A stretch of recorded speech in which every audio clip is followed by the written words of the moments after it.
we are not naive free traders. We will not trade for the sake of it or compromise on our principles for a quick deal.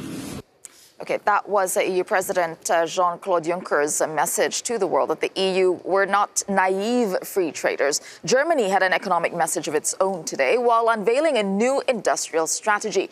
The economy minister, Peter Altmaier, said that Germany could buy stakes in German companies to protect under-threat industries, blaming a, quote, uneven global playing field. Well, he said it can go as far as the state taking temporary stakes in companies, not to nationalize them, but to run them in the long run, but to prevent key technologies being sold off and leaving the country.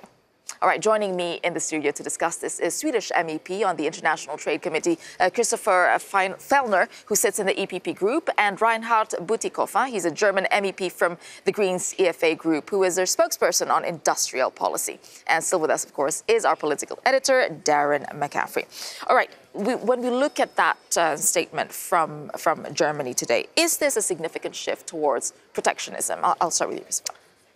Hard to judge by now, but I'm a little bit, I've heard these things before. We heard it when I was new here 15 years ago. I heard Italy talking about national champions and industrial policy. 10 years ago it was France, and now it seems to be Germany.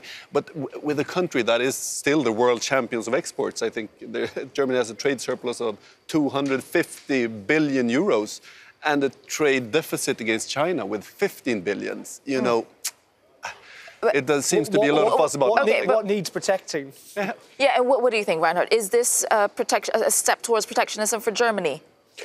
No, it's not. Especially against China.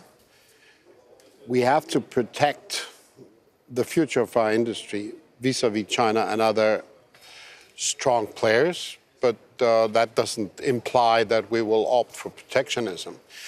China has not been playing fair in the global markets.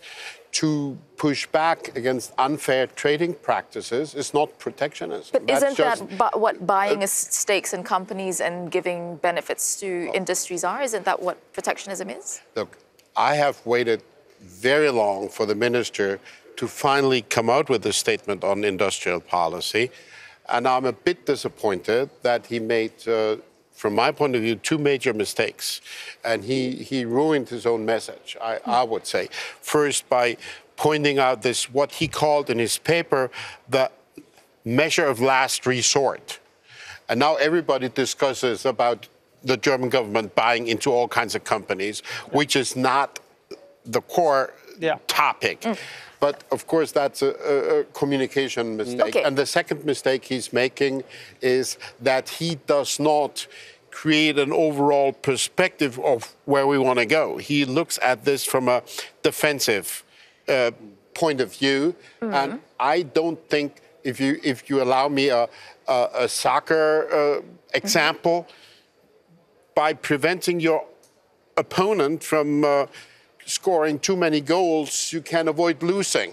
But without scoring your own goals, you cannot win a game.